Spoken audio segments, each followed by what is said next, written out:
मित्रों, चंद्रकांत भट्ट अमेरिका से 81 completed, 82 running. सोच वही की वही,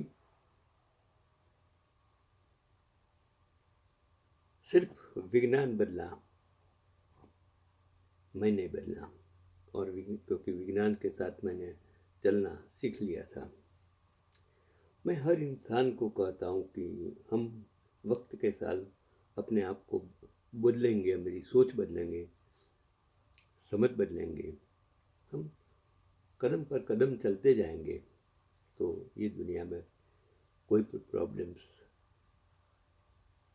नहीं है। रास्ता बदल लो। एक प्रॉब्लम सॉल्व नहीं होता है, दूसरे रास्ते से चले जाओ। निराश मत हो, इंस्पायर योरसेल्फ। किसी ने पहली सैलरी से मोबाइल खरीदा, किसी ने कपड़े, लेकिन बिहार की एक शिक्षिका ने वो कर दिखाया जो दिल को छू गया। ज़्यादातर लोग ऐसे हैं। बात है बिहार के बेगूसराय की, जहाँ एक साधारण सी दिखने वाली लेकिन सोच से बेहद खास शिक्षिका स्नेहा शर्मा ने अपनी पहली तनख्वाह का इस्तेमाल कुछ ऐसा किया जो मेरी मिसिस जयश्री भट्ट करती थी स्कूल में।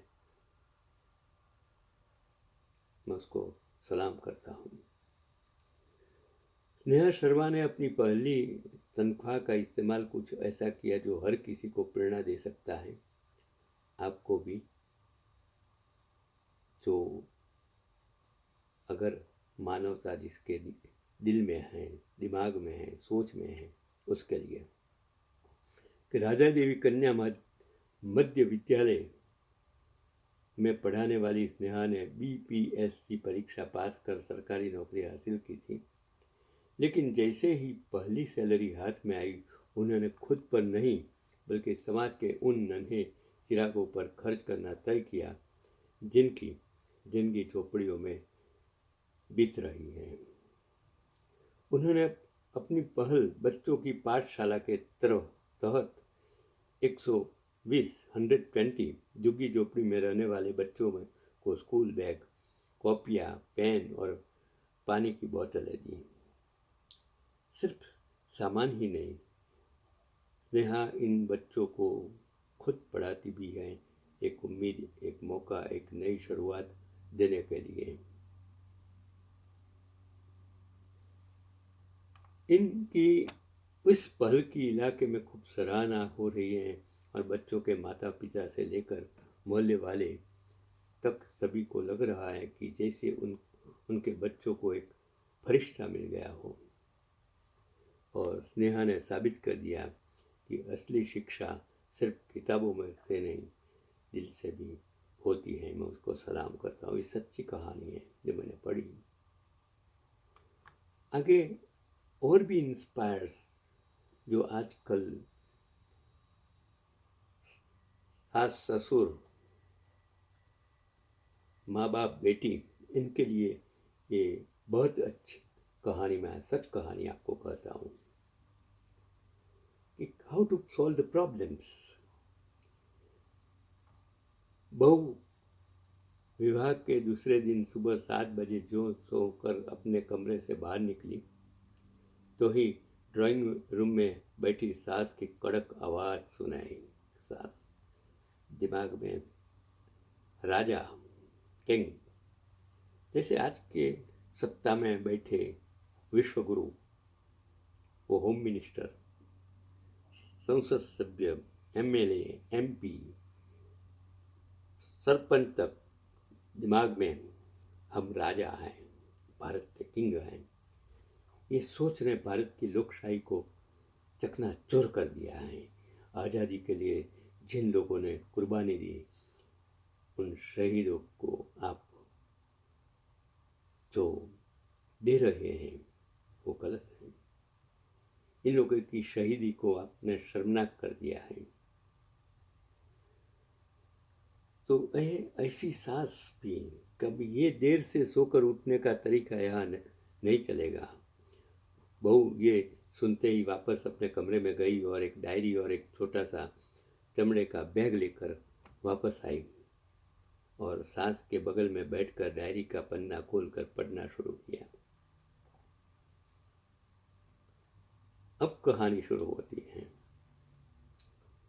सुनिए, दिल बहला देगी और दिल दहला भी देगी कि Maruti Ertiga 16.40 lakh, 42 inch smart TV 52,000, fridge 13,000, washing machine 10.50 thousand, sofa plus dining table plus bed 1.10 lakh, mixie oven plus अन इलेक्ट्रिक उपकरण 1.66 लाख और नगद 15 लाख, 15 लाख।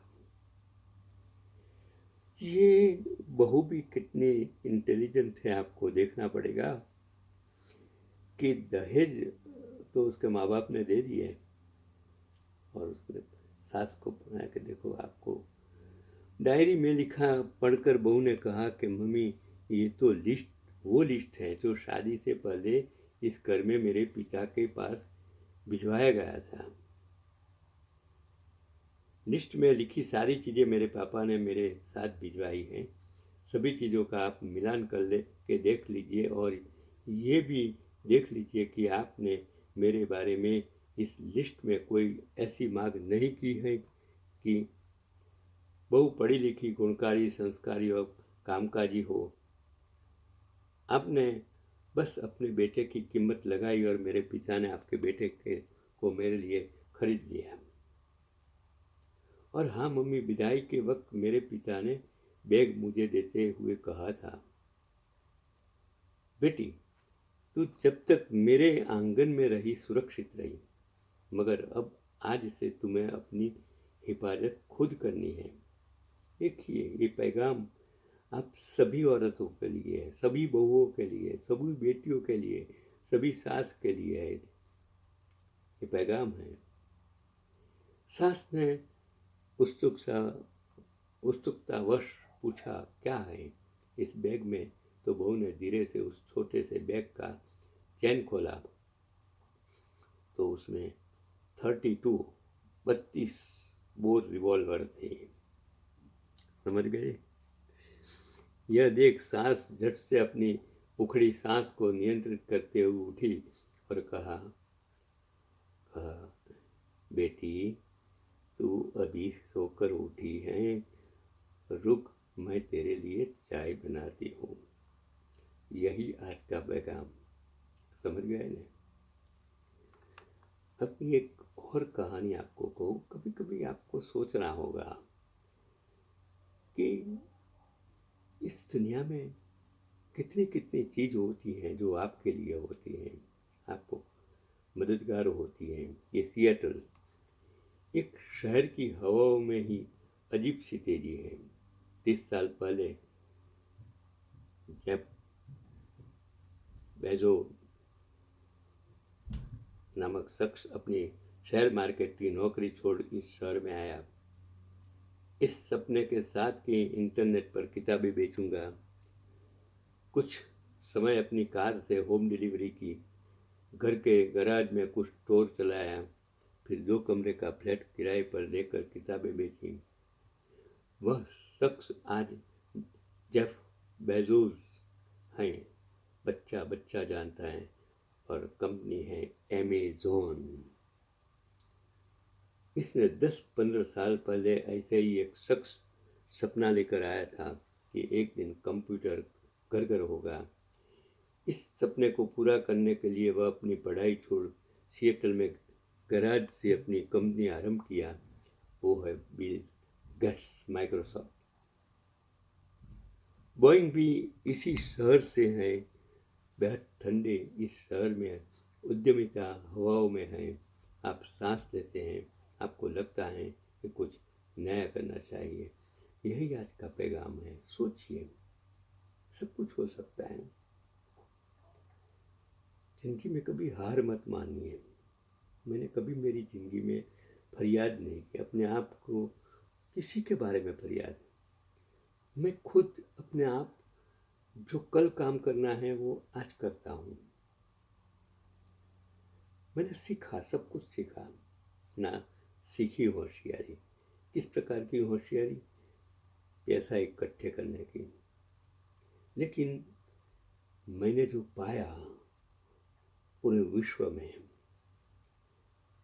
अमेरिका हो, इंडिया हो, चाइना हो, ऑस्ट्रेलिया, कहीं भी हो, वो पाया लोगों का प्रेम, मेरे बढ़ाए हुए बच्चों। कभी सोचा नहीं कि मुझे कमाना है। आज भी अमेरिका में कभी सोचता नहीं।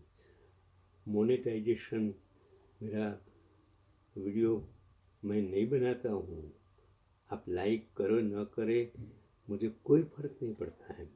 मैं वीडियो आपके लिए, आपके इंस्पिरेशन के लिए, आपकी सोच बदलने के लिए, मानवता और ईमानदारी का पाठ सिखाने के लिए करता हूँ। यही मेरा आज का पैगाम है। मत डरिए, किसी से मत डरिए। भ्रष्टाचार से लड़ने का काम, जो अनिति करते हैं उसको पाठ सिखाना चाहिए। अगर आप यही करेंगे तो मंदिर, मस्जिद, गुरुद्वारा जाने की कभी भी ज़रूरत नहीं है। धर्म और राजकारण ने एक बिजनेस बना दिया और पूरे दुनिया को बर्बाद कर दिया है। आज उसमें से आप बाहर निकल सकते हैं। एक अच्छा डॉक्टर, एक अच्छा प्रोफेसर, एक अच्छा लॉयर, एक अच्छा जज, एक अच्छा पुलिस ऑफिसर अगर है, एक अच्छा न्यायाधीश, तो आप इनसे ऊपर कोई भगवान हो ही नहीं सकता है जो लोगों के लिए काम करता है। यही मेरा आज का पैगाम।